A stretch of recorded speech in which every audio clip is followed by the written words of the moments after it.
ഇന്ത്യക്ക് പ്രശ്നമുണ്ടാകുന്ന തരത്തിൽ ചൈന അറബിക്കടലിലും അതുപോലെ തന്നെ ഇന്ത്യൻ മഹാസമുദ്രത്തിലും ചൈനയ്ക്ക് അനുകൂലമായ നിരവധി വികസന പദ്ധതികൾ കൊണ്ടുവരാറുണ്ട്. അതിനെല്ലാം ഇന്ത്യ എത്രത്തോളം റെസ്പോണ്ട് ചെയ്യാൻ പറ്റുമോ അത്രത്തോളം റെസ്പോണ്ട് ചെയ്യുന്നുമുണ്ട്. പക്ഷെ ഇപ്പോൾ ബംഗ്ലാദേശ് എന്ന് പറയുമ്പോൾ അതിന്റെ 3 ഭാഗത്തും ഇന്ത്യൻ അതിർത്തികളാണുള്ളത്. ബംഗ്ലാദേശിന് അനുകൂലമായ ഒരു തുറമുഖം ചൈന നിർമ്മിച്ചു കൊടുത്തുകൊണ്ടിരിക്കുന്നു. അതുകൊണ്ട് തന്നെ ഈ തുറമുഖത്തിലേക്ക് ചൈനയുടെ അന്തർവാഹിനികൾ ചൈനയുടെ അധികാരം സ്ഥാപിക്കുന്നത് പോലെ വരും. ഇത് ഇന്ത്യയെ സംബന്ധിച്ച് ഒരു വലിയ പ്രശ്നമായി തന്നെ വരും. പ്രത്യേകിച്ച് എടുത്തു പറയണമെങ്കിൽ ട്രയാങ്കിൾ ഓഫ് ഡെത്ത് എന്ന ഒരു ട്രാപ്പ് ഇന്ത്യക്കെതിരെ ചൈന നിർമ്മിച്ചുകൊണ്ടിരിക്കുന്നു എന്ന ഒരു റിപ്പോർട്ട് തന്നെ പുറത്തു വന്നിട്ടുണ്ട്. എന്താണ് ഈ ട്രയാങ്കിൾ ഓഫ് ഡെത്ത്? ഏത് തരത്തിലുള്ള തുറമുഖമാണ് ബംഗ്ലാദേശിൽ ചൈന നിർമ്മിച്ചുകൊണ്ടിരിക്കുന്നത്? ഇതുമൂലം ഇന്ത്യക്ക് എന്തൊക്കെ പ്രശ്നങ്ങൾ വരാം? ഇതൊക്കെയാണ് ഈ ഒരു വീഡിയോയിലൂടെ നമ്മൾ അറിയാൻ പോകുന്നത്. വീഡിയോയിലേക്ക് പോകുന്നതിന് മുമ്പ് ഇതുവരെ ചാനൽ സബ്സ്ക്രൈബ് ചെയ്യാതെയാണ് കാണുന്നതെങ്കിൽ ചാനൽ ഒന്ന് സബ്സ്ക്രൈബ് ചെയ്യുക. കൂടാതെ വാട്സ്ആപ്പ് ചാനലിന്റെ ലിങ്ക് ഡിസ്ക്രിപ്ഷൻ ബോക്സിലുണ്ട്, മറക്കാതെ ജോയിൻ ചെയ്യുക. വോയിസ് ഓഫ് വിക്കിയിലേക്ക് എല്ലാവർക്കും സ്വാഗതം.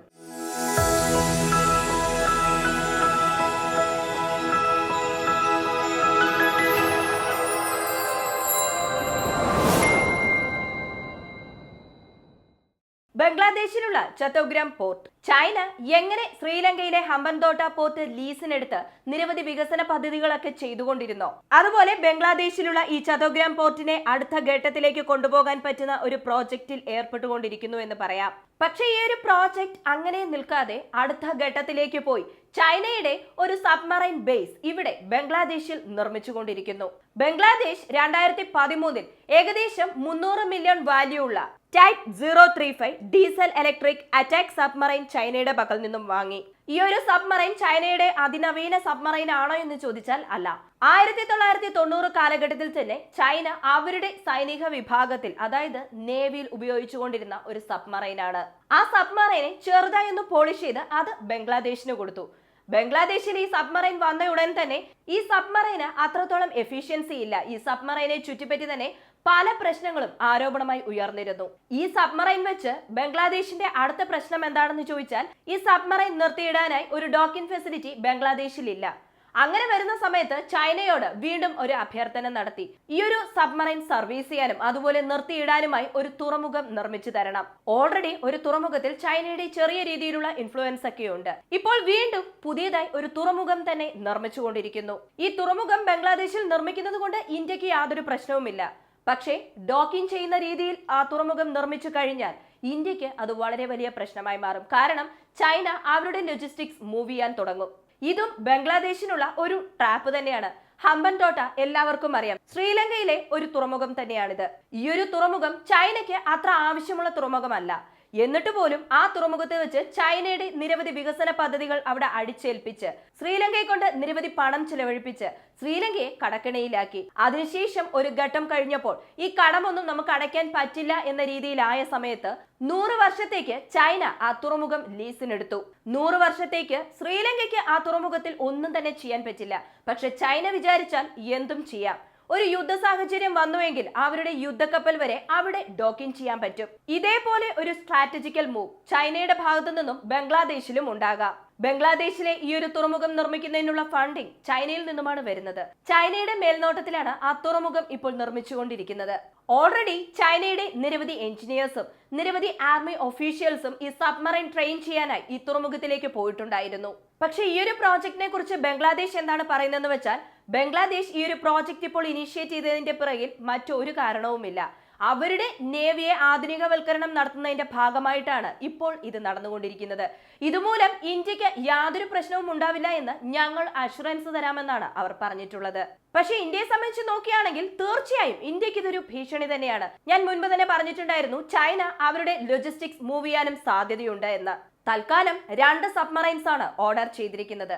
300 മില്യൺ പ്രോജക്റ്റ്. പക്ഷെ ഭാവിയിൽ 8 മുതൽ 10 ബില്യൺ മതിപ്പുള്ള ഫ്രിഗേറ്റ്സും അതുപോലെ തന്നെ നിരവധി സബ്മറൈൻസും വാങ്ങാനുള്ള സാധ്യത ഏറെയാണ്.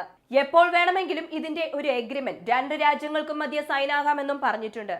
ഓൾറെഡി ചൈന ശ്രീലങ്കയെ വെച്ച് ഇന്ത്യക്കെതിരെ ഒരു പ്രഷർ ബിൽഡ് ചെയ്യുന്നുണ്ട്. അത് ബംഗാൾ ഉൾക്കടലിലും ഇന്ത്യൻ മഹാസമുദ്രത്തിലും. കാരണം എപ്പോൾ ഇന്ത്യയുടെ ഭാഗത്തു നിന്നും ഒരു സാറ്റലൈറ്റ് വിക്ഷേപിച്ചാലായിക്കോട്ടെ അതുപോലെ തന്നെ ഒരു മിസൈൽ വിക്ഷേപിച്ചാലായിക്കോട്ടെ ചൈനയുടെ സ്പൈഷിപ്പ് ശ്രീലങ്കയിലുള്ള ഹമ്പൻതോട്ട പോർട്ടിൽ വരാറുണ്ട്. അത് ഇന്ത്യ വിചാരിച്ചാൽ ഒന്നും തന്നെ ചെയ്യാൻ പറ്റില്ല. ഇതുവരെ ചെയ്തിട്ടുമില്ല. കാരണം അവരോട് ചോദിച്ചാൽ അവർ പറയുന്നത് എന്താണെന്ന് വെച്ചാൽ അത് ഞങ്ങളുടെ കൺട്രോളിലുള്ള പോർട്ടാണ്. സോ ഞങ്ങൾക്ക് എപ്പോൾ വേണമെങ്കിലും വരാം, എന്ത് വേണമെങ്കിലും ചെയ്യാം എന്നതാണ്. ശ്രീലങ്കയെ വെച്ച് തന്നെ ചൈനയ്ക്ക് ഇന്ത്യയെ ഒരു നിരീക്ഷണ മേഖലയാക്കി മാറ്റാൻ പറ്റുമെങ്കിൽ ഈ ബംഗ്ലാദേശിനും ഒഡീഷയ്ക്കും അധിക ദൂരമില്ല. ഇനി അഥവാ ഒഡീഷയിൽ ഒരു മിസൈൽ ടെസ്റ്റ് ചെയ്യുകയാണെന്നുണ്ടെങ്കിൽ തീർച്ചയായും ബംഗ്ലാദേശിലെ ഈ പോർട്ടിൽ നിന്നും ചൈനയ്ക്ക് കൃത്യമായി അത് ട്രാക്ക് ചെയ്യാൻ പറ്റും. ഓൾറെഡി അറബിക്കടലിലും ഇന്ത്യൻ മഹാസമുദ്രത്തിലും ഇന്ത്യയും ചൈനയും തമ്മിലുള്ള മത്സരം അധികമായിക്കൊണ്ടിരിക്കുകയാണ്. ചൈനയുടെ സബ്മറൈൻസ് ഇന്ത്യൻ മഹാസമുദ്രത്തിലുണ്ട്. ചൈനയുടെ അധിക ശ്രദ്ധയില്ലാത്ത ഒരു സ്ഥലം എന്നത് ബംഗാൾ ഉൾക്കടലിൽ മാത്രമാണ്. ബംഗ്ലാദേശിൽ ഈ ഒരു പ്രോജക്ട് സക്സസ് ആകുന്നതോടെ ആ ഒരു രീതി തന്നെ മാറും. ബംഗാൾ ഉൾക്കടലിലും ചൈനയുടെ ഇൻഫ്ലുവൻസ് ഉണ്ടാകുമെന്ന് നിരവധി ഡിഫൻസ് എക്സ്പേർട്സ് അവരുടെ അഭിപ്രായങ്ങൾ പങ്കുവച്ചിട്ടുണ്ട്. ഇതിൽ ചൈനയ്ക്ക് വളരെ വലിയ ഒരു അഡ്വാൻറ്റേജ് എന്താണെന്ന് ചോദിച്ചാൽ മലാക്ക സ്ട്രെയിറ്റ് ആണ്. ഈ മലാക്ക സ്ട്രെയിറ്റ് കൗണ്ടർ ചെയ്യാനായി നമ്മുടെ പക്കൽ ആൻഡമാൻ ഐലൻഡ് ഉണ്ട്. ഈ ആൻഡമാൻ ഐലൻഡിൽ നമ്മുടെ എയർബേസ് ഉണ്ട്. മാത്രമല്ല ഈ മിലിറ്ററി എയർബേസിൽ നിന്നും മലാക്ക സ്ട്രെയിറ്റിനെതിരെ നമുക്കൊരു ആക്രമണം നടത്താനും പറ്റും, ചൈനയെ അസ്ഥിരപ്പെടുത്താനും പറ്റും. അങ്ങനെയുള്ളപ്പോൾ ആൻഡമാൻ ഐലൻഡിന് എതിരായി ആൻഡമാന് ചെക്ക് വയ്ക്കുന്ന രീതിയിൽ ചൈന ഈ ബംഗ്ലാദേശിലെ പോർട്ട് ഉപയോഗിക്കാനും സാധ്യത കൂടുതൽ തന്നെയാണ്. ഇത് ട്രയാങ്കിൾ ഓഫ് ഡെത്ത് എന്ന ഒരു കൺസെപ്റ്റിന്റെ താഴെ വരും. കാരണം പാകിസ്ഥാനിലെ ഗ്വാദർ തുറമുഖം ഇപ്പോൾ കൺട്രോൾ ചെയ്യുന്നത് ചൈനയാണ്. ഇത് അറബിക്കടലിലാണുള്ളത്. അതിനുശേഷം അതിൽ നിന്നും താഴെ വന്നു കഴിഞ്ഞാൽ ഹമ്പൻതോട്ട പോർട്ട്, അതായത് ചൈന കൺട്രോൾ ചെയ്യുന്ന ശ്രീലങ്കയിലെ തുറമുഖം. ഇവിടെ നിന്നും ബംഗ്ലാദേശ് കണക്ട് ചെയ്ത ചത്തോഗ്രാം പോർട്ട് വരും. ഇത് മൂന്നും കണക്ട് ചെയ്താൽ ഇന്ത്യയെ ചുറ്റി വളയ്ക്കുന്ന രീതിയിൽ ഒരു ട്രയാങ്കിൾ ഷേപ്പ് കിട്ടും. ഇതിനെയാണ് ട്രയാങ്കിൾ ഓഫ് ഡെത്ത് എന്ന് പറയുന്നത്. എപ്പോൾ വേണമെങ്കിലും ഈ മൂന്ന് പോർട്ടും ഇന്ത്യക്കെതിരെ തിരിയാം. നമ്മുടെ പക്കൽ നിരവധി ബേസസ് ഉണ്ടെങ്കിലും നമ്മൾ നിരവധി പട്രോളിംഗ് നടത്തുന്നുണ്ട് എങ്കിലും ചൈന വിചാരിച്ചു കഴിഞ്ഞാൽ തീർച്ചയായും ഈ മൂന്ന് പോർട്ടും നമുക്കെതിരെ ഉപയോഗിക്കാൻ പറ്റും. ഇപ്പോൾ ഈ പോർട്ടുകൾ ചൈന ഉപയോഗിക്കുന്നത് ട്രേഡിങ്ങിന് വേണ്ടി മാത്രമാണെന്ന് പറഞ്ഞാലും എപ്പോൾ വേണമെങ്കിലും ഇന്ത്യക്കെതിരെ തിരിയാൻ സാധ്യത കൂടുതലാണ്. നമ്മൾ ഒരിക്കലും ഒരു സാഹചര്യത്തിലും ശത്രുവിനെ വിശ്വസിക്കാൻ പാടില്ല. എപ്പോൾ വേണമെങ്കിലും നമുക്കെതിരെ തിരിയാം. ഇത് കൗണ്ടർ ചെയ്യുന്ന തരത്തിൽ ഇന്ത്യ എന്തെങ്കിലും ചെയ്യുന്നുണ്ടോ എന്ന് ചോദിച്ചാൽ തീർച്ചയായിട്ടും അതെ.